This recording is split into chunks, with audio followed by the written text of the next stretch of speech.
आतंकियों को और इस हमले की साजिश रचने वालों को उनकी कल्पना से भी बड़ी सजा मिलकर के रहेगी।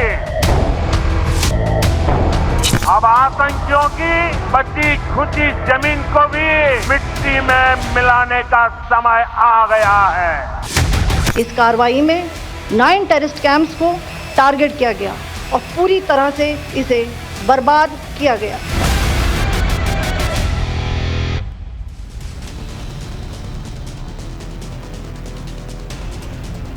नमस्कार, टाइम्स ऑफ इंडिया भारत पर आपका बहुत बहुत स्वागत है। आपके साथ मैं हूं राकेश पांडे। शाम के 5 बजने वाले हैं। वक्त हो गया है देश के सबसे पसंदीदा डिबेट शो राष्ट्रवाद का। मेरी मौजूदगी लगातार पहलगाम में है। ये तस्वीरें आप देखिए, ये तस्वीरें बैसरण के जंगलों की है, जहां पर ये लंबे लंबे पेड़ और इन्हीं रास्तों से जाकर आतंकियों ने जिस वारदात को अंजाम दिया था 22 अप्रैल को, उसका बदला हिंदुस्तान ने ले लिया है।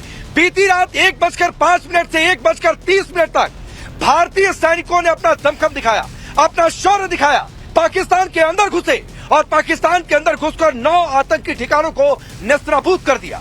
प्रिसाइज अटैक था, यानी कोई भी सिविलियन या फिर पाकिस्तान का कोई भी मिलिट्री इंस्टॉलेशन इंस्टीट्यूशन टारगेट पर नहीं था, क्योंकि भारत ने साफ किया था कि उसकी जंग किसी मुल्क के खिलाफ नहीं है। जंग आतंक के खिलाफ है, आतंकियों के खिलाफ है, आतंकी आकाओं के खिलाफ है। इसलिए मुजफ्फराबाद से लेकर बहावलपुर तक धमाके सुनाई दिए और ये धमाके आतंकी अड्डों पर थे। नतीजा ये निकला है कि हाफिज सईद और मसूद अजहर के अड्डे धुआं धुआं हो गए। मसूद अजहर जो कि संसद हमले का मास्टरमाइंड है, जो कि पुलवामा हमले का मास्टरमाइंड है, वो जनाजे गिन रहा है, लाशें गिन रहा है। उसने लेटर लिखा कि इससे तो अच्छा होता कि मैं भी मर जाता। मेरे परिवार के 10 लोग, करीबी 4 लोग, कुल 14 लोग मर गए। तो सोचिए ये हालत है। ये नए भारत की ताकत है जिसने आतंकियों को रोने पर मजबूर कर दिया है। हाफिज सईद भागा फिर रहा है और वजह बिल्कुल साफ है कि भारतीय सैनिकों ने यह साफ तौर पर संदेश दे दिया है कि कहीं भी जाकर छिप जाओ, छोड़ेंगे नहीं। इस बीच पूरी दुनिया ने भारत की ताकत देखी है। बीती रात जब आप सो रहे थे, अपने घरों में थे, तो भारतीय सैनिकों ने यह एहसास कराया कि क्यों भारत की सरहदें सुरक्षित हैं। किस तरीके से एक मैसेज दिया गया कि अगर दोबारा हिमाकत की तो इससे भी करारा जवाब देंगे। सवाल ये उठता है कि पाकिस्तान आगे क्या करेगा। सवाल ये उठता है कि पाकिस्तान धमकी दे रहा है कार्रवाई करने की कि रिटेलिएट करेंगे। तो सलाह ये है और सब दुनिया ये कह रही है कि आगे फिर भारत से उलझने की गलती मत करना, वरना पाकिस्तान के 4 टुकड़े तय हो जाएंगे। सवाल ये है कि आज की रात क्या होने वाला है। क्या आज की रात फिर कोई रिटेलिएशन, फिर कोई कार्रवाई देखने को मिलेगी? क्योंकि पूर्व आर्मी चीफ ने कहा है कि पिक्चर तो अभी बाकी है। जनरल नरवणे ने कहा कि पिक्चर अभी बाकी है। तो सवाल ये उठता है कि कंप्लीट पिक्चर क्या है। कई और आतंकी ठिकाने भारतीय सुरक्षा बलों के टारगेट पर हैं। बीती रात एक बेहद प्रिसाइज अटैक हुआ। कोऑर्डिनेट्स दिए थे सुरक्षा एजेंसियों ने और उनके आधार पर मुजफ्फराबाद से बहावलपुर, सियालकोट तक धमाके सुनाई दिए। बेहद प्रिसाइज अटैक हुआ। लेकिन इन सबके बीच एक तस्वीर भी देखने को मिली है। तस्वीर देखने को यह मिली है कि हालांकि कांग्रेस आलाकमान ने कहा है कि भारतीय सेना पर गर्व है, भारत और कार्रवाई करे, पूरी तरीके से वो सरकार के साथ है, लेकिन कांग्रेस के एकाध नेताओं ने इस तरीके की टिप्पणी की है जैसे वो सबूत की बात कर रहे हो। लेकिन इसका भी जवाब है। इसका जवाब यह है कि जब इस पूरे हमले की जानकारी दी गई, इस अटैक की जानकारी दी गई, तो सबूत भी दिखाए गए। एक रिपोर्ट देखिए, फिर चर्चा करेंगे। पहलगाम आतंकी हमले में धर्म पूछकर हिंदुओं को मारने वाले आतंकियों और उनके आकाओं को भारतीय सेना ने धर्म बता दिया। जाओ मोदी को बता दो कहने वाले आतंकियों का वो अहंकार भारतीय सेनाओं के शौर्य के आगे चकनाचूर हो चुका है। माँ बहनों का सिंदूर मिटाने वाले आतंकियों को ऑपरेशन सिंदूर के जरिए मिट्टी में मिला दिया गया और आतंकियों के 9 ठिकानों को ध्वस्त कर दिया। आतंकी मसूद अजहर, हाफिज सईद के कई ठिकाने नेस्तनाबूद कर दिए। भारत का हमला ऐसा हुआ कि मसूद अजहर बोल उठा, मुझे मौत क्यों नहीं मिली। उसने कबूला कि उसके परिवार के 10 लोग मारे गए। हमला ऐसा हुआ कि हाफिज सईद की कमर टूट गई। उसके अहम करीबियों को मिट्टी में मिला दिया गया। भारतीय सेना ने अब की बार सिर्फ पीओके में नहीं बल्कि पाकिस्तान के अंदर भी जबरदस्त स्ट्राइक की। सेना ने सटीक प्रहार कर पाकिस्तान के आतंक के ढांचे को मिट्टी में मिलाने का काम किया। भारत की यह कार्रवाई भारतीय समय के मुताबिक रात 1:05 से 1:30 के बीच हुई, जिसमें पहला हमला सवाई नाला कैंप मुजफ्फराबाद पीओके में हुआ। दूसरा हमला सैयदना बिलाल कैंप मुजफ्फराबाद पीओके में हुआ। तीसरा हमला गुलपुर कैंप कोटली पीओके में हुआ। चौथा हमला बरनाला कैंप भिम्बर पीओके में हुआ। 5वां हमला अब्बास कैंप कोटली पीओके में हुआ। 6ठा हमला सर्जल कैंप सियालकोट पाकिस्तान में हुआ। 7वां हमला पाकिस्तान के सियालकोट में ही मैमूना जोया कैंप में हुआ। 8वां हमला पाकिस्तान के मुरिदके में मरकज तैयबा में हुआ और 9वां हमला बहावलपुर पाकिस्तान के मरकज सुभान अल्लाह में हुआ। ऑपरेशन सिंदूर 22 अप्रैल को पहलगाम में हुए विभत्स आतंकवादी हमले के शिकार मासूम नागरिकों व उनके परिवारों को न्याय देने के लिए लॉन्च किया गया था। इस कार्रवाई में 9 टेररिस्ट कैंप्स को टारगेट किया गया और पूरी तरह से इसे बर्बाद किया गया। आज सुबह जैसा कि आपको ज्ञात होगा, भारत ने इस तरह के सीमा पार हमलों का जवाब देने और उन्हें रोकने तथा उनका प्रतिरोध करने के अपने अधिकार का प्रयोग किया है। ये कार्यवाही नपीतुली, नॉन एस्केलेटरी, अनुपातिक और जिम्मेदारीपूर्ण है। अभी तो भारत ने सिर्फ आतंकी अड्डों पर अटैक किया है। भारतीय सेना के इस एक्शन से पाकिस्तान बिलबिला रहा। भारत को परमाणु बम की धमकी देने वाला पाकिस्तान कांप रहा। पाकिस्तान में शहबाज के मंत्री ख्वाजा आसिफ, जो कल तक धमकी दे रहे थे, अब कह रहे हैं कि भारत आगे हमला ना करे तो पीछे हट जाएंगे। अब ख्वाजा आसिफ का कहना है, अगर भारत रोक दे हमला तो हम भी कोई एक्शन नहीं लेंगे।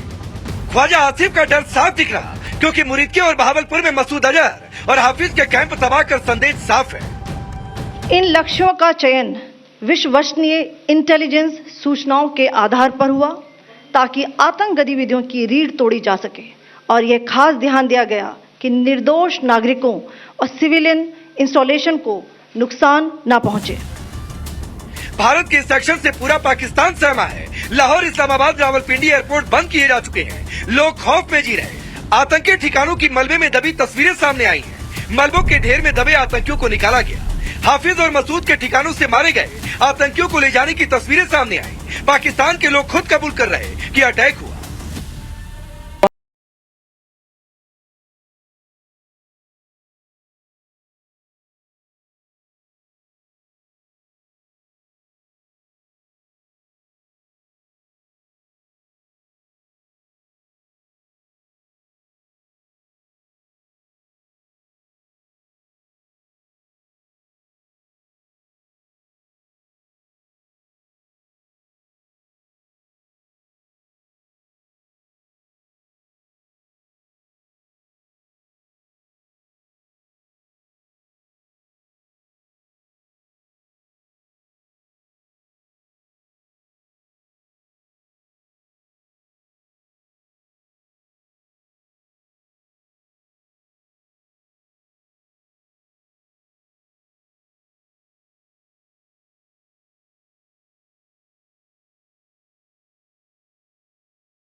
भारत का संकल्प अडिग है, अटल है। इस हमले का संदेश एकदम साफ है और पाकिस्तान को चेतावनी भी कि अगर अब हिंदुस्तान की तरफ आंख उठाने की कोशिश की तो फिर भारत पूरी तरह से मिट्टी में मिला देगा।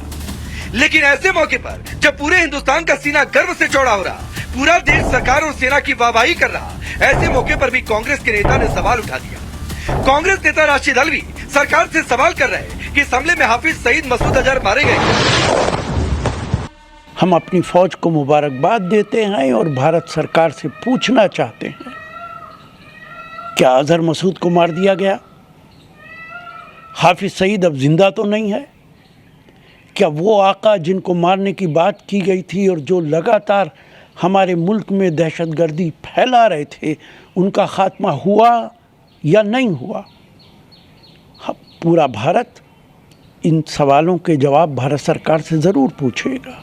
पाकिस्तान ऑक्युपाइड कश्मीर को वापस लेना है कि नहीं लेना है, इससे बेहतर कोई मौका नहीं मिल सकता है।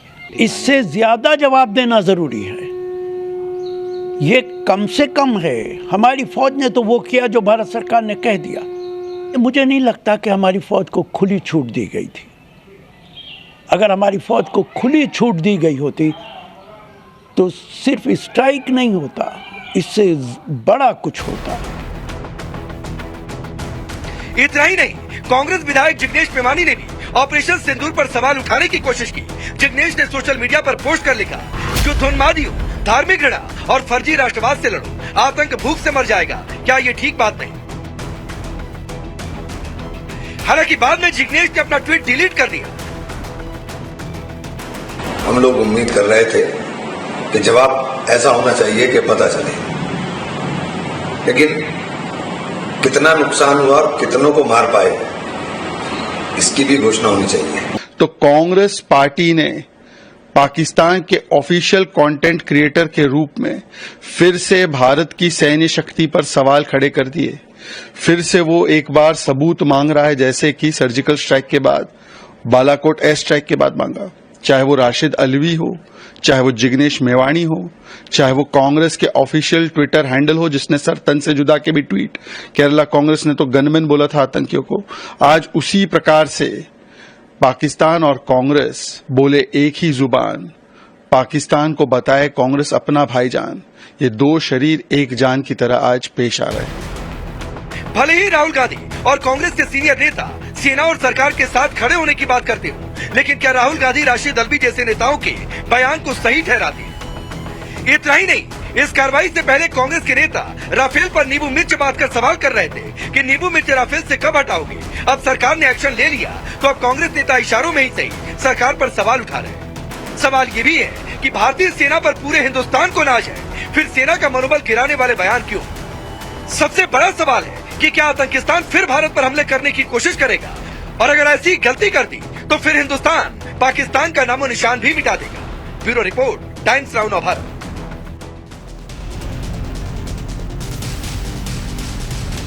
तो आतंकियों ने बैसरण घाटी में धर्म पूछकर मारा था, लिहाजा धर्म बताकर बदला लिया भारतीय सेना ने।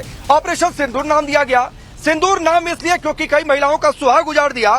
पूरा हिंदुस्तान जो चाहता तब हो गया। ये रिपोर्ट आपने देखी, पाकिस्तान में हड़बड़ी मची है, हड़कंप मचा है।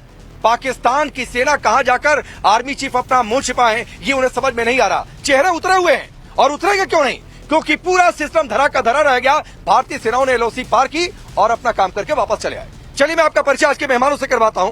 हमारे साथ इस वक्त जुड़ रहे हैं शिवम त्यागी, भारतीय जनता पार्टी के नेता और प्रवक्ता। इसके साथ ही वरुण पुरोहित जी, कांग्रेस पार्टी के नेता। कमोडोर जीजे सिंह हमारे साथ डिफेंस एक्सपर्ट के तौर पर, colonel US Rathore defence expert के तौर पर, और लेफ्टिनेंट कर्नल हिमांशी सिंह हमारे साथ जुड़ रही हैं डिफेंस एक्सपर्ट के तौर पर। सबसे पहले हिमांशी जी आपके पास आता हूं। ऑपरेशन जिस तरीके से सिंदूर लॉन्च किया गया, बीती रात जब सभी सो रहे थे, पाकिस्तान को अंदाजा नहीं था, लेकिन सवाल ये उठता है कि पिक्चर अभी बाकी है। जी बिल्कुल, ये जो 25 मिनट में नेस्तनाबूद कर दिए गए हैं आतंकी ठिकाने, 9 प्लेसेस को आइडेंटिफाई करके प्योर इंटेलिजेंस पे अटैक किया गया, और कोशिश ये रही कि किसी भी तरह की सिविलियन पॉपुलेशन को नुकसान ना पहुंचाया जाए। ये एक बहुत ही कामयाब ऑपरेशन की निशानी है। और इसके अलावा जो आप एक बहुत सुंदर चीज देखेंगे कि इसमें भारतीय वायुसेना जिस हिसाब से उन्होंने अटैक किया, वापस अपने एयरबेस से ही किया है। हैमर मिसाइल और स्कैल्प का जो उन्होंने इस्तेमाल किया, हमारी कोई क्षति नहीं हुई।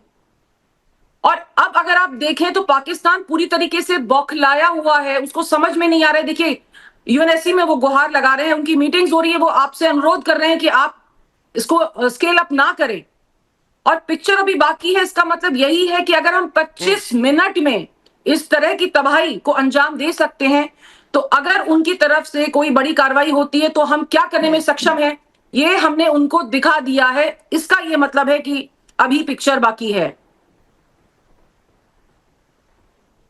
ठीक है कर्नल राठौर, एक सवाल आपसे, चूंकि दोपहर से ये बातें मन में घूम रही हैं कि ये दिन अच्छे हैं, और अच्छे इसलिए कि आतंकी रोने लगे। जब मसूद अजहर रोए कि काश मैं भी मर जाता, 10 परिवार के लोग मर गए, नाम गिना दिया, लेटर जारी कर दिया, तो ये दिन अच्छे हैं। और मसूद अजहर कब तक बचेगा, हाफिज सईद कब तक बचकर छिपेगा, ये वक्त बताएगा। देखिए, भारत ने जो ये इनिशिएटिव उठाया है, ये बहुत पहले उठा लेना चाहिए था। हम 35 सालों से आतंकवाद का दंश झेल रहे हैं, और ये चीज़ जो हुई है कल, ये अपने आप में अभूतपूर्व है। न कि इसलिए कि भारत ने पाकिस्तान से अपना बदला लिया है, बल्कि भारत ने विश्व का बदला लिया है।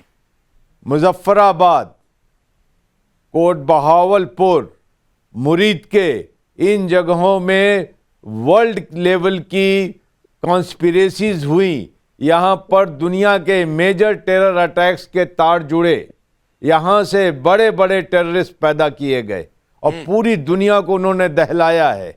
लेकिन वर्ल्ड पावर्स ने अपने छोटे छोटे स्ट्रेटेजिक इंटरेस्ट की वजह से इसे अनदेखा किया। कल जो हुआ है वाकई एक टर्निंग पॉइंट हो सकता है, बशर्ते हम ये इनिशिएटिव, ये ऑफेंसिव अब बंद ना करें और इसे हम अपनी आदत में शुमार करें कि जब तक पाकिस्तान अपनी हिमाकत नहीं छोड़ेगा, जब तक वो टेरर का इस्तेमाल भारत के खिलाफ करेगा, हम इसी तरीके से जवाब देंगे। ये एक ऐसी चीज है। नहीं, लेकिन एक चीज और है, मैं कमोडोर राठौर सर के पास जाना चाहता हूं। उससे पहले ये तस्वीरें देखिए, ये जो पहाड़ी इलाके, ये जो चढ़ाई, ये लंबे लंबे पेड़ आपको दिखाई दे रहे हैं। राठौर सर इन्हीं रास्तों से होकर आतंकी गए थे जहां पर बैसरन घाटी में जाकर उन्होंने निर्दोषों की हत्या की थी। उनका बदला हमने ले लिया है। मसूद अजहर लेकिन बचेगा कब तक? क्योंकि ये सवाल बार बार इसलिए क्योंकि मसूद अजहर गिरफ्त में था, उसे छोड़ा गया, उसे इन सारी लोकेशंस की अच्छी जानकारी, तो बहुत जल्द है कि समय रहते उसे खोजकर न्यूट्रलाइज कर दिया जाए। उसका मरना बहुत जरूरी है। जी हां, वो होगा, अब धीरे धीरे होगा, लेकिन ये एक बार का बदला काफी नहीं है। ये चीज देखिए, आपने 3 टेरर हेडक्वार्टर्स नष्ट किए हैं और बाकी 6 जो हैं वो टेरर ट्रेनिंग कैंप्स हैं और लॉन्च पैड्स हैं। तो जब तक ये नहीं होगा, आप समझ सकते हैं कि 9 में से 6 ठिकाने पाकिस्तान ऑक्यूपाइड कश्मीर के अंदर हैं। तो आप समझ सकते हैं कि जम्मू कश्मीर में किस तरीके का आतंक पाकिस्तान एक्सपोर्ट कर रहा था। आज पाकिस्तान की नेशनल सिक्योरिटी काउंसिल की मीटिंग देखी, सबके चेहरे बुझे हुए थे और सबके सब जैसे सवाल पूछ रहे थे जनरल असीम मुनीर से, और उसके पास जवाब देने के लिए कुछ भी नहीं था और सब कह रहे थे कि मुहाजिर ने मरवा दिया। ठीक, तो मुहाजिर मरवा देंगे। आगे भी देखिए क्या हालत होने वाला है। पाकिस्तान अगर गलती मिस एडवेंचर करता है तो उसका भी जवाब देगा। भारतीय सेनाएं तैयार हैं। लेकिन वरुण पुरोहित जी, एक सवाल है सर आपसे। सवाल पूछना तो नहीं चाहता था क्योंकि आपका आला कमान कह रहा है और बड़ी अच्छी प्रतिक्रियाएं आई हैं, भारतीय सेना सरकार के साथ है, लेकिन सर आप अपने पार्टी के नेताओं पर कंट्रोल नहीं कर पा रहे हैं। आज मैं ये सवाल वाकई नहीं पूछना चाहता था, लेकिन फिर भी कोई कह रहा है कि आज ये कमी रह गई, कोई कह रहा है कि अच्छा ऐसा हुआ क्या, कोई कह रहा है हाफिज सईद मरा क्या, कोई कह रहा है मसूद अजहर मरा क्या। ये सवाल उठने चाहिए क्या आज के दिन?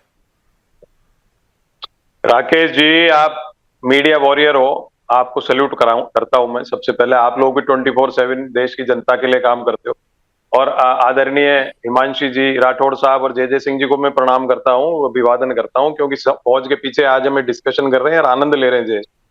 देखिए, जो आपने प्रश्न किया वो कतई नहीं होना चाहिए, और जिन लोगों का नाम आप रेफरेंस दे रहे हो और जो ऐसे प्रश्न उठा रहे हैं वो अर्ध विकसित बौद्धिकता और गैर कांग्रेस पृष्ठभूमि के प्रतिबिंब है। और मेरी लड़ाई तो कई वर्ष से ये कांग्रेस पार्टी के अंदर कि ऐसे लोगों को कांग्रेस में अहमियत नहीं दी जानी चाहिए। और मैं आपसे अनुरोध करूंगा, इन गैर कांग्रेस पृष्ठभूमि के लोगों की प्रतिक्रियाओं पे हमको कतई ध्यान नहीं देना चाहिए। सेना ने आज हमारा देश, तो हमारा सात्विक है देश, मिट्टी हमारी दैवीय मिट्टी है, इसमें हम पैदा हुए हैं, तो ये हम गर्व से आज हमारा सीना चौड़ा करके बात कर रहे हैं। तो ये हमारी सेना की बदौलत, हमारे रणबांकुरों की तरफ, मैं तो आता ही रणबांकुरों की धरती से हूं, आपको पता है। तो हम तो इस चीज को कतई पसंद नहीं करते, इस प्रकार का कोई भी कमेंट करता है। हाँ, आला कमान की जहां तक बात करूं, उनकी प्रतिक्रिया भी सकारात्मक है, लेकिन उनको एक्शन ले लेना चाहिए था। पहला आदमी कोई ऐसी बात करता, उसी समय निकाल दे, पदों से हटा दे, तो दोबारा अनुशासन पूरा मेंटेन रहे ऐसी स्थिति में, खासतौर से क्योंकि लोकतांत्रिक व्यवस्था जरूर है देश में, लेकिन जब ये ऑपरेशंस पूरे हो जाएंगे, संसद जो सांसद है उसको तो बात ही संसद में करनी चाहिए, ऐसी सार्वजनिक रूप से करनी नहीं चाहिए। तो किसी भी राजनीतिक पार्टी के जो अर्ध बौद्धिक या जिनका मानसिक स्तर नहीं है, स्तरहीन मानसिकता है, उनका विकास ही नहीं हुआ है, उन चीजों पे अपने को डिस्कस नहीं करना चाहिए। और आप सबको मैं प्रणाम करता हूँ, सेना को सबको झुक के प्रणाम करता हूँ। आज हमारे देश, ठीक है वरुण पुरोहित जी, मैं आपकी सर तारीफ करता हूँ इस बात के लिए, मैं आपकी तारीफ करता हूं जो आपने कहा, क्योंकि कई बार आप बातें कहते हैं जो दिखाता है कि कितना गड़बड़ झाला चल रहा है पार्टी में, लेकिन सवाल ये उठता है कि फिर आलाकमान एक्शन क्यों नहीं लेता है। खैर, मैं आज इस सवाल पर बहुत ज्यादा जोर नहीं दूंगा, लेकिन शिवम त्यागी, सवाल यह है कि कल्पना से परे सजा इतनी ही थी या आगे भी कुछ है? आज की रात भी कुछ है, मुझे मालूम है, नहीं बताएंगे, बताना भी नहीं चाहिए, लेकिन क्या कल्पना से परे सजा इतनी ही थी?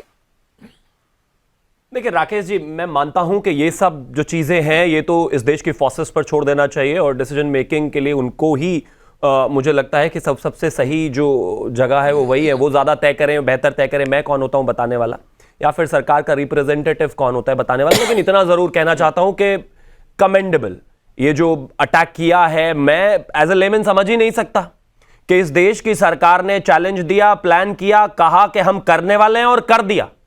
मतलब मुरीद के और बहावलपुर, मतलब लाहौर से 50 किलोमीटर पहले तक कर दिया। आप अब कहां तक घुस गए हैं? आपने जैश का जो अड्डा है उसको तहस नहस कर दिया, आपने लश्कर का जो अड्डा है उसको तहस नहस कर दिया, आपने जो इंटरनेशनल टेररिस्ट है उसके खानदान के 10 लोगों को जमींदोज कर दिया, मार दिया, 100 से ज्यादा टेररिस्टों को न्यूट्रलाइज करके खत्म कर दिया। और यह बोलकर किया। यह देश में अपने आप में बहुत बड़ी बात है। और मैं एक छोटा सा रेफरेंस इसमें ड्रॉ करना चाहता हूं। 5 सितंबर 1972 में म्यूनिक में इजराइल की एक पूरी टीम को खत्म कर दिया गया था, जिसका बदला लेते लेते अप्रोक्सीमेटली 1979 में अप्रोक्सीमेटली 7 साल लगे बदला लेने में। 9/11 2001 में हुआ, 2011 में एबटाबाद में ओसामा बिन लादेन को मारा यूनाइटेड स्टेट्स ने। मेरे देश और मेरे देश की सेना और सरकार को आप इस बात से समझ सकते हैं कि हम कहां खड़े हैं। बोलकर, कहकर, पूरी दुनिया को बताकर, कॉन्फिडेंस में लेकर 14 दिन में घर में घुसकर मार दिया उनको। यह हमारी एक्सपर्टीज है। अब मैं एक चीज और कहना चाहता हूं। आप चाहें, आप किसी भी नजरिए से अगर चाहें, मुक्केबाजी में आप माइक टाइसन को चैलेंज कर सकते हैं, तैराकी में माइकल फेल्प्स को चैलेंज कर सकते हैं, यहां तक कि इसके अलावा अगर मैं बात करूं तो माइकल जॉर्डन को भी चैलेंज कर सकते हैं बास्केटबॉल में। लेकिन आतंकवाद में इंडियन फोर्सेस और मोदी को चैलेंज मत करना। आप मोदी को चैलेंज मत करना, वरना ऐसा ही हश्र आपका होना है। आप 1 मारेंगे, हम 100 मारेंगे। आप 1000 की तरफ आएंगे, हम 10,000 मारेंगे, 1 लाख मारेंगे। और लेकिन शिवम लेकिन एक बात है, जैसी प्रतिक्रिया पाकिस्तान से आई, ये तो वाकई है कि किसी ने सोचा नहीं था। ये पाकिस्तान ने भी उम्मीद नहीं की होगी कि ड्रिल करना है, अगले दिन, एक दिन पहले रात में इस तरीके का अटैक हो जाएगा। लोग भाग रहे हैं, लोग अपनी सेना को गाली दे रहे हैं और कह रहे हैं कर क्या रहे हो आसिम मुनीर? नहीं, मैं तो कह ही रहा हूं, उनके चेहरे उतरे हुए एनएससी की मीटिंग में। मैं तो ये सब कुछ देखने को मिला है। मैं तो यही कह रहा हूं राकेश जी, मैं तो यही कह रहा हूं, इस देश की फोर्सेस को और मोदी को चैलेंज मत करना। ये कोई सॉफ्ट पावर नहीं है कि आप आओ 166 को मार के चले जाओ, आप आओ क्रॉस बॉर्डर फायरिंग करो, आप आओ एलओसी पर उल्लंघन करते चले जाओ, आप आओ जो चाहे करते चले जाओ। जो काम इस दुनिया के बड़े बड़े देश और एजेंसीज नहीं कर पाई, मैं सैल्यूट करता हूं कि इस देश की एजेंसी ने उसको किया कैसे एग्जीक्यूट, क्योंकि एज लेमन मुझे नहीं पता। लेकिन कमाल है ये, उनका एयर डिफेंस सिस्टम, उनकी तमाम सारी चीजें बताकर, कहकर सब कुछ कर दिया। और सबसे बेहतरीन बात क्या है कि इसमें हमारी तरफ से कोई नुकसान नहीं है, 0 नुकसान नहीं है। तो बात बहुत साफ है, हम टेररिज्म को लेकर कितने मजबूत हैं, कितने ताकतवर हैं, कितने कमिटेड हैं, पॉलिटिकल विल कितनी जबरदस्त है इस हिंदुस्तान में, यह बताने की आवश्यकता नहीं है। लेकिन हां, एक चीज जो सबसे महत्वपूर्ण है, मैं वरुण जी सर, एक चीज और जानना चाहूंगा, कब करेगी, क्या करेगी, ये एक सवाल बड़ा गंभीर है कि यहाँ पर जब आतंकी आए थे, अब इस देश में बंद हो जानी चाहिए। आता हूं कि यहाँ पर ताकतवर है, मजबूत है और अपने ऑपरेशन बंद हो जानी चाहिए, बिल्कुल बंद हो जानी चाहिए। जानते हैं वरुण पुरोहित, 2 बातें हैं। क्या आप मानते हैं कि आगे से कोई सवाल अगर इस तरीके से, एक तो होना, इतनी व्यवस्था पुख्ता रहे, इतना टाइट कर दिया जाए कि कहीं इस तरीके की आतंकी वारदात फिर से ना हो, खुदा ना खास्ता हो गई तो कम से कम कोई सवाल ना पूछे 10 दिन 12 दिन नींबू मिर्ची टांग दिया, कुछ टांग दिया, कब करोगे, क्या करोगे, हथियार बना नहीं, सुतली बम है क्या, ये सारे सवाल बंद हो जाना चाहिए। एक आम सहमति इस पर बन जानी चाहिए। नंबर 1 बात है। दूसरी बात है, आतंकियों ने धर्म पुष्कर मारा, धर्म बताकर हमने जवाब दिया है, तो कम से कम अगर हिंदुओं को मारा, इस पर कितनी पॉलिटिक्स हुई है सर? क्या इससे सबक लेगी आपकी पार्टी? देखिए राकेश जी, कांग्रेस पार्टी, मैंने कहा ना, गैर कांग्रेस पृष्ठभूमि के लोगों का जो इंट्रूजन कांग्रेस में है उसका डिफरेंस है। कांग्रेस पार्टी के राज में 77 साल में 50 साल 55 साल राज किया, कई लड़ाइयां जीती कांग्रेस पार्टी के राज में देश में, लेकिन हमारी मिलिट्री बेस्ट है, उसका कोई कंपैरिजन वर्ल्ड में नहीं है। लेकिन आप जो प्रश्न उठा रहे हो बार बार की आम सहमति, देखिए ये सब प्रश्न जो है ना, मैंने आपको कहा था, ये जो राजनीतिक व्यवस्था है इस समय ऐसी हो रही है, अर्धविकसित बौद्धिकता की बात मैं कर रहा हूँ। वो ऐसे चर्चा जब होती है जब ये पार्टीज में इधर उधर के लोग घुस जाते हैं। जब आप एक आइडियोलॉजिकल पार्टी बनी रहती है तो ऐसी सिस्टम नहीं आता। तो ये सब चीजें जो संसद चले उसमें डिस्कशंस होने चाहिए, और जो वरिष्ठ नेता है, निकाल फेंकिए ना वरुण जी, निकाल फेंकिए ना ऐसे लोगों को। क्या मजबूरी है रखने की पार्टी में? नहीं रखना चाहिए। कितना मैंने वही अच्छा तो रिएक्शन है आपको- राहुल गांधी का, मल्लिकार्जुन खड़गे का। होना चाहिए सबका भाई, जो पार्टी लाइन पर ना चले निकालिए। मैंने वही कहा राकेश जी, तुरंत निकाल देते, पहले ही आदमी को निकाल देते, दोबारा कोई ऐसी बात हरकत ही नहीं करता। लेकिन जो आपने ध्यान दिया होगा, मैंने फिर दोबारा रिपीट कर रहा हूं, जो मूल कांग्रेस का आदमी है 99% ऐसी बात नहीं करता है। आप इसको नोट कर लो, आप जितने भी स्टेटमेंट्स देखोगे तो ये राहुल गांधी को, खड़गे साहब को देखना चाहिए कि पहले दिन जो स्टेटमेंट दे उसको 1 घंटे में बाहर कर दे या पदों से हटा दे, दोबारा ऐसी बात नहीं हो। एक अनुशासन भी जरूरी है ऐसे समय, खास तौर से पूरे देश। ठीक है, और लेकिन हो नहीं रहा है ना ऐसा शिवम त्यागी। जी। शिवम त्यागी ऐसा होता दिखाई नहीं दे रहा है। देखिए, मैं तो एक ही चीज कह सकता हूं कि हो सकता है कि इस डीएनए में ही प्रॉब्लम हो, ऐसा क्योंकि कोई बात जब नहीं तक करते। वो कांग्रेस से बाहर रहते हैं, जब तक ठीक रहते हैं। अभी हमारे वरुण पुरोहित जी ठीक है कांग्रेस में ऑफिशियली आ गए, जिस दिन हो सकता है ये भी इसी तरह की बातें करने लगे। मतलब ये क्या बोलता आप की बात, मणिशंकर अय्यर को उठा लीजिए, आप अजय राय को उठा लीजिए, आप सिद्धारमैया को उठा लीजिए, आप रॉबर्ट वाड्रा को उठा लीजिए, मतलब फेरिस्ट है। 1 दर्जन बयान है भाई, इनके बीच में नहीं बोलना होता, आज के दिन बीच में नहीं बोलना होता। 1 दर्जन बयान है इनके। अब अगर अटैक कर दिया है, जहां सेना की तारीफ होनी चाहिए, जहां सेना को जो है शौर्य के लिए, उनके पराक्रम के लिए थैंक यू कहना चाहिए, उनका जो है साहस बढ़ाना चाहिए, उनके साथ खड़ा होना चाहिए, वहां पर इनके ये नेता राशिद अदवी सवाल पूछ रहे हैं। वो सहारनपुर के बोटी बोटी सांसद जो है वो सवाल पूछ रहे हैं, इनको सबूत ही नहीं मिल रहे। सारी दुनिया में आतंकवादियों के जो वो ताबूत हैं वो निकलकर ट्रैक्टरों पर जा रहे हैं, उनका जो है सामूहिक जो है दफनाने का कार्यक्रम हो रहा है, या इनको नहीं दिख रहा कांग्रेस वालों को, बाकी सारी दुनिया को दिख रहा है। कमाल बात होगी। अजहर मसूद बीबीसी से कह रहा है इससे अच्छा मुझे भी मार देते, वो सबको दिख रहा है लेकिन कांग्रेसियों को नहीं दिख रहा। तो चिल्लाया मत करो, ये पता नहीं हर दिन बस चीखना चिल्लाना नहीं होता है कैमरा के सामने, कभी बिना राजनीति के भी काम चला लिया करो। प्रॉब्लम यही है इनके साथ। ठीक है, अब शब्दों का प्रयोग भी मैं आपके कहने से ही करूंगा क्या? आप ठीक है, मैं हिमांशी जी के पास जाता हूं। मैं आता हूं सर। ये थोड़ी सी राजनीतिक वाली लड़ाई आज थोड़ी सी साइड रख देते हैं। ये राजनीतिक वाली लड़ाई थोड़ी सी साइड रख देते हैं। वरुण जी, आप अच्छी लाइन लेकर चल रहे हैं, आपकी पार्टी में सभी लोग ऐसी लाइन लेकर चलते तो सर दिक्कत नहीं होती ना, इस पर सवाल उठता ना, आप लोगों को यह कहने की जरूरत पड़ती कि यह सवाल क्यों पूछा जा रहा है हमसे। लेकिन लेफ्टिनेंट कर्नल हिमांशी जी, जिस तरीके से यह बदला और जो प्रेजेंटेशन था, मैं जहां पर खड़ा हूं ये बेहद संवेदनशील जगह है। साउथ कश्मीर में पहलगाम, बैसरण घाटी आगे जिस तरीके से यह हमला हुआ था, तो 7 हमलों का बदला एक साथ हमने लिया है और हमने गिरवाया कि आगे से ऐसा नहीं होगा। चाहे मुंबई अटैक हो, संसद हमला हो, पुलवामा हो, उरी हो, या फिर बैसरण में जो हुआ, आगे से ऐसा नहीं होगा। और होगा तो ये शुरुआत है, ये ट्रेलर है, इससे धमाकेदार जवाब होगा। जी बिल्कुल। देखिए, अगर हम मर्यादा की बात करें तो जो हमने अभी भी अटैक किया है बहुत मर्यादा में रह के किया है। जैसे कि हम कहते हैं कि भगवान श्री राम कहते हैं कि मर्यादा में कैसे रहना है, और कृष्ण हमें सिखाते हैं कि मर्यादा में कैसे रखा जाता है। ये अटैक हुआ है पाकिस्तान को उसकी मर्यादा बताने के लिए कि आप अगर मेरे घर में आके निहत्थे लोगों पर वार करेंगे तो मुझे आपको आपकी मर्यादा में रखना आता है। बहावलपुर में देखिए 10 लाशों को आज वो दफन कर रहा है अजहर मसूद। ये पिछले 30 साल का बदला है। सन 99 में कंधार से लेके आज तक हमने उसको मुंहतोड़ जवाब दिया। आइडियोलॉजिकल बेस आप देखिए मुरीदके में हाफिज सईद का है, जहां सिर्फ वो एक ऑपरेशंस नहीं चलाते हैं, टेरर अटैक नहीं लॉन्च करते, बल्कि लोगों का ब्रेन वॉश वहां से किया जाता है। आप देखिए कि कहां प्रहार किया है आपने, आतंकवाद को जड़ से खत्म करने की कोशिश की है। जैसे कहते हैं ना कि 1.25 लाख से एक लड़ावा, हमारा 25 मिनट का ट्रेलर और पाकिस्तान दहल गया है। उनको समझ में नहीं आ रहा है कितनी दहशत में है वो लोग। यूएनएससी में जाके त्राही त्राही कर रहे हैं कि हमें बचा लीजिए हिंदुस्तान से।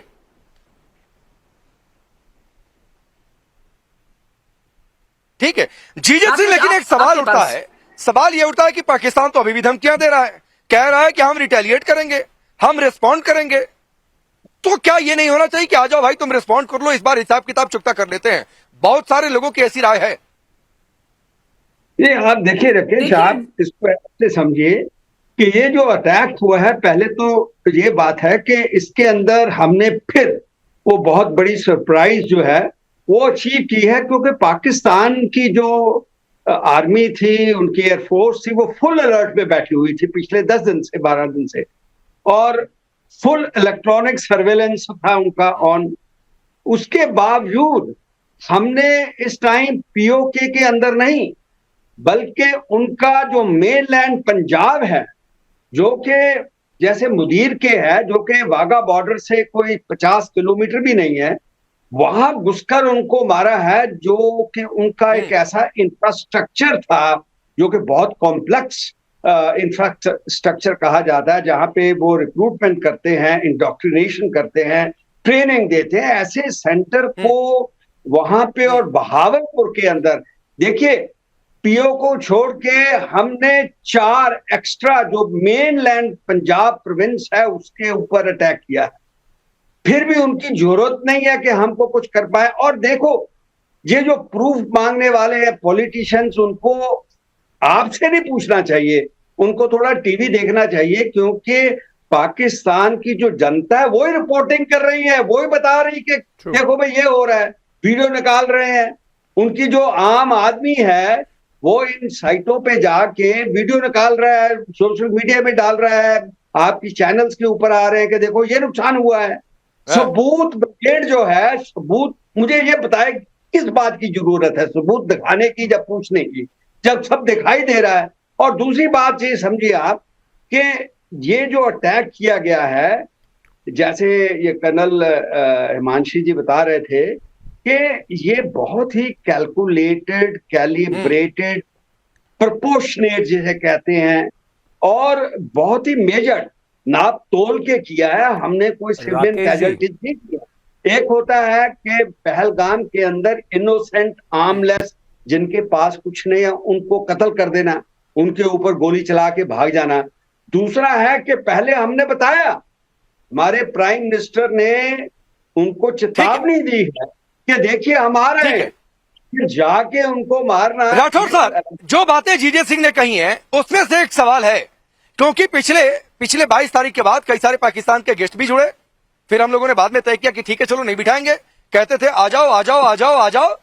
उनके मंत्री हर रात नया टाइमलाइन देते थे, जब चले गए तो कुछ कर नहीं पाए। तो सवाल ये उठता है कि क्या आगे कोई मिस एडवेंचर करेगा पाकिस्तान, या फिर ये सिर्फ एक पोस्टरिंग हो रही है कि अपने आवाम की नजरों में थोड़ी सी अपनी इज्जत बचा ले, जो लूट गई है बीती रात। देखिए, आज 2 मिक्स्ड रिएक्शन आए पाकिस्तान से।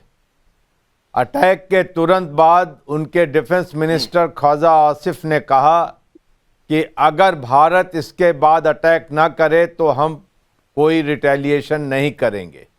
लेकिन जब कैबिनेट नेशनल सिक्योरिटी काउंसिल की मीटिंग हुई तो उनके प्रधानमंत्री ने कहा कि Pakistan reserves the right to strike. ये 2 अलग स्पेक्ट्रम की चीजें दिख रही हैं, लेकिन आज जो है कि पाकिस्तान की आर्मी का वजूद खतरे में है, इज्जत खतरे में है पाकिस्तान के अंदर। अगर वो इस स्ट्राइक के बाद चुप बैठ जाते हैं तो वो होल्ड नहीं कर सकते पाकिस्तान के ऊपर, और अभी उनको मजबूरन अटैक करना पड़ेगा। और लेकिन एक चीज है सर, तो इज्जत बचाने के लिए, ये इज्जत बचाने के लिए आपके हिसाब से पाकिस्तान की सेना क्या करेगी? पाकिस्तान की सेना क्या करेगी? रिटेलिएट की सेना से टकराने की कोशिश करेगी, गलती करेगी, होएगा, या फिर वहां पर तख्ता पलट हो जाएगा, शहबाज को हटाओ, कहेंगे आसिम मुनीर की भाई बैठ जाता हूं। जी नहीं, रिटेलिएशन करेंगे, और रिटेलिएशन करने के बाद भारत की सेना को रिटेलिएशन करना पड़ेगा। आज की रात या कल की रात वाकई भारी होने वाली है, और ये दिशा और दशा दोनों को तय करेगी कि भारत पाकिस्तान के बीच में ये कशीदगी किस लेवल पे जाने वाली है। यहां से ये चीज पता चलेगी। मेरा पर्सनल मानना है कि एक बार पाकिस्तान के साथ युद्ध होना चाहिए, क्योंकि हर 25 साल पर पाकिस्तान भारत से लड़ता है। 1999 के बाद ये 26वां महीना साल चल रहा है। तो जब तक ये लड़ेगा नहीं तब तक आतंकवाद पे लगाम नहीं लगेगी, और भारतीय सेना की वजह से पाकिस्तान अपनी आर्मी के बूटों के नीचे से आजाद होगा। नहीं, फिर तो आप जो कह रहे हैं शिवम, जो बातें इन्होंने कही है उसका मतलब तो सिर्फ है कि 25-26 साल में इनको एक बार ठोक दिया करिए, ये शांत बैठेंगे अगले 25-26 साल तक। इनको डोज की जरूरत पड़ती है 25-26 साल पर। नहीं, मैं तो मानता हूं सेना से जो रिटायर्ड लोग हैं उनसे बेहतर एडवाइस और कौन दे सकता है। बिल्कुल ठीक बात है, इनको लगातार इसी तरीके से न्यूट्रलाइज करने की आवश्यकता है, तभी ये शायद शांत बैठ सकते हैं। आप इनको बर्दाश्त करते रहेंगे, सहते रहेंगे, तो ये पलटकर इसी तरीके से करते रहेंगे। हर बार इनको जवाब मिलेगा तो कंट्रोल में रहेंगे, तमीज में रहेंगे, बेहतर रहेंगे। आपने एक सवाल और पूछा था कि सबूत देने वालों के साथ करें। जीजे सिंह जी ने एक सलाह दी। मैं तो मानता हूं इनको तो राफेल के आगे बिठाकर भी लेकर जाओगे, ये तब भी नहीं मानेंगे कितने मरे हैं कितने नहीं मरे हैं। आवश्यकता ही नहीं है उसको। मैं मानता हूं इस देश के इंडियन आर्म फोर्सेस जितनी भी हैं वो इस देश के 140 करोड़ लोगों के प्रति जो है अपना समर्पण और इस देश की धरती के प्रति अपना समर्पण रखते हैं। जो लोग इस देश के खिलाफ बोलते हैं या देश से अलग राह लेकर चलते हैं, उनके लिए हमें कोई दिखाने की आवश्यकता नहीं है। इंटरनेशनल कम्युनिटी की जहां तक बात है उसके लिए सरकार बैठी है, वो उनसे डायलॉग कर लेगी, उनको बता लेगी क्या करना है क्या नहीं। लेकिन ये जो देश में बैठे हुए कुछ लोग हैं और जो अटैक से पहले भी और बाद में भी गद्दारी की पराकाष्ठा पार करते हैं, उनको समझने की आवश्यकता है। ये वो हिंदुस्तान नहीं है कि यहीं पर बैठकर जो है और इसी धरती के खिलाफ बोलते चले जाओगे। ये समय है, आपको अपनी लाइन चुननी चाहिए। और एक और चीज, ये किसी भी नागरिक के लिए बेहतर नहीं है। भाई जब आप अपने दुश्मन से लड़ रहे हो तो आप अपने घर में सबूत मांगोगे क्या? पहले उसको मारो ठोको, उसके बाद देखा जाएगा जो होना है। मेरे घर में कोई आकर घुसकर मेरे भाई को मेरी बहन को मार गया तो पहले मैं दीवार देखूंगा अपनी जो टूट गई, या पहले उसको मारूंगा पलटकर? ये सब बेकार की बातें हैं। और मुझे लगता है कि हमारे political differences with in India हो सकते हैं, हिंदुस्तान के अंदर हो सकते हैं। जब हम किसी पड़ोसी से लड़ाई लड़ रहे हो तो मुझे नहीं लगता कि इस तरह की स्टेटमेंट्स की आवश्यकता है। लेकिन कांग्रेसी हैं, अपनी आदत से बाज नहीं आएंगे। और अंततः मैं एक ही चीज कहना चाहता हूं, फिर वही बात है, हिंदुस्तान की फौज हमेशा से ही ताकतवर, मजबूत और काबिल है। इसको बताने की मुझ जैसे व्यक्ति की कोई आवश्यकता नहीं है। लेकिन अब भारत के पास पॉलिटिकल विल भी है और हम जो जिस भाषा में समझेगा उसे उसी भाषा में समझाना जानते हैं। मेरी देश की बहनों के, माताओं के अगर कोई सिंदूर उजाड़ेगा, उजाड़ने की कोशिश करेगा, तो उसको उस सिंदूर की कीमत कितनी चुकानी पड़ेगी और कहां तक चुकानी पड़ेगी, ये पाकिस्तान अपने आप देख ले कि उनके आतंकवादियों के साथ जो दुनिया नहीं कर पाई वो हमने कर दिया। वरुण पुरोहित जी, वैसे आप अलग लाइन लेकर चल रहे हैं, वैसे आप एक अलग लाइन लेकर चल रहे हैं, लेकिन क्या आप मानेंगे नहीं कि एक पॉलिटिकल सिस्टम में एक बड़ी गलती हुई है जो पिछले कुछ दिनों में देखने को मिली है? लेकिन शायद जो शिवम कह रहे हैं वही सच है कि ये सुधरेंगे नहीं। आगे भी फिर ऐसे देखने को मिलेगा जहां पर पॉलिटिक्स की जरूरत नहीं है, जहां पर देश हित को सबसे ऊपर रखा जाए, जहां पर यह मान लिया जाए कि प्रधानमंत्री मोदी का ही बिल सबसे ऊपर होगा, वहां पर भी उस पर सवाल। राकेश जी, जिस सरकार में आप बता रहे हो ना मर्यादाहीनता जो हुई है, मूल्यों के अवमूल्यन हुआ है, वो मोदी काल में देखा गया। अटल जी के समय ये चीजें नहीं देखी गई। अभी आपने फटाफट भारतीय जनता पार्टी के नाम ले दिया। जे सिंह जी से पूछो, इंदिरा जी को, नेहरू जी को, जब ये अपशब्दों का प्रयोग करते हैं, जब इनके अंदर होती है क्या मर्यादा? जब होती है मर्यादा? आप हर बात में कांग्रेस करते हो, कांग्रेस के आदमी लेके सरकारें बनाते हो, क्यों लेते हो? आपने प्योरिटी तो खुद ने खत्म कर दी पार्टी विद द डिफरेंस की, अटल जी अडवाणी जी के युग की। तो ये जो मिक्स मैच हुआ है 10 साल में, और ये कोसनाक, एक राजस्थान में हमारे शब्द एक खोडला, ये जो खोडलापना आया ना राजनीति के अंदर, वो मोदी काल के दौरान ही आया है, चाहे कांग्रेस होता है बीजेपी। अभी कभी डीएनए बोलते हैं, इनको पता नहीं डीएनए का अर्थ क्या होता है। किसी की पेरेंटेज को प्रश्न उठाते हो, आप पे क्यों उठा देगा? जब क्या करोगे आप? ऐसे बेहुदा शब्दों का उपयोग चैनलों पर बैठ के, क्या मैं कहता हूँ, घर में भी नहीं करना चाहिए। लेकिन मौका तो खूब हो गया आपका। 11 साल से देख लिया देश ने। आप जो इंदिरा गांधी, नेहरू जी और राजीव गांधी को जो अपशब्दों का प्रयोग करते हो ना, इसको बंद करो। ये आपकी, मैंने कहा, अर्ध देखिए, नाना करते करते आप पॉलिटिक्स शुरू करने लगे। 10 सेकंड दे दीजिए। नाना करते करते आप पॉलिटिक्स शुरू करने लगे। ये कहा आ रहा हूँ शिवम त्यागी, 71 की जंग के बाद इंदिरा गांधी को अटल बिहारी वाजपेयी ने क्या उपाधि दी थी, ये आपको याद होना चाहिए था। अगर आपको ये लगता है कि उस समय मर्यादा तोड़ी गई थी तो शिवम का रिप्लाई करिए। मेरा निवेदन है, मेरे बीच में ना बोले। मैं एक ही चीज कहना चाहता हूं कि अपने पीछे जो है बैकड्रॉप में किताबें लगा लेने से कोई पढ़ा लिखा नहीं हो जाता। इस देश में 1962 की वॉर में संघ ने क्या किया था और सैनिकों के लिए खाने का जो सामान जाता था, उस रास्ते की जिम्मेदारी आरएसएस के सैनिकों को दी गई थी। उन्होंने उसका पूरा पालन किया। 71 की वॉर के बाद इस देश की जो विपक्ष था वो सब साथ में खड़ा रहा। चुप रहिए, बीच में मत चिल्लाइए लगातार। एक डीएनए ने पार्टी का कहा, किसी का इंडिविजुअल नहीं कहा। सुन लिया करो जरा थोड़ा। हर जगह राजनीति राजनीति राजनीति राजनीति। और सुनिए, जब इंदिरा जी के समय में इस देश ने पराक्रम किया, इस देश की सेना ने पराक्रम किया, हमने तारीफ की उसकी। सुनते ही नहीं है कुछ भी, चीखना चिल्लाना है, मजबूरी है ना। वही कांग्रेसी वाला डीएनए है, वही सेम पॉलिटिक्स, घिसा पिटा, वही रेटोरिक, वही बातें, वही सब पागलपन करना है। ये किताबें हटा दो अपने पीछे से, पढ़ते लिखते हो नहीं, बस किताबें रख के बैठ जाते हो बेकार में। खैर, मैं एक ही चीज कहना चाहता हूं, मैं फिर ये रिपीट कर रहा हूं, मैं आज राजनीति नहीं करना चाहता। ठीक है, मैं रोकता हूं, कहना चाहता, लेकिन आपको रोकता हूं। इस देश के लिए आपकी कई सारी बातें अच्छी थी सर, लेकिन आपकी पार्टी में बहुत सारे नेता, अधिकांश नेता ऐसे हैं जो आपकी राय पर नहीं चलते हैं। चलना चाहिए। आपकी बातें ठीक है, आलाकमान ने जो कहा मानना चाहिए था, लेकिन नहीं मानते सर, और इसलिए सवाल उठते हैं। लेकिन एक बात है, देश ने देखा है कि भारत ने, दुनिया ने देखा है कि भारत ने बदला कैसे लिया। हाफिज सईद रो रहा है, मसूद अजहर रो रहा है, अब उनके भी अंत समय की बारी है। काउंटडाउन उनका भी चालू है। इंतजार में रहें कि कब भारत का कौन सा मिसाइल उन पर आकर गिरेगा और फिर वो ऊपर जाकर याद करेंगे। चलिए, आप सभी का बहुत बहुत शुक्रिया। जय हिंद।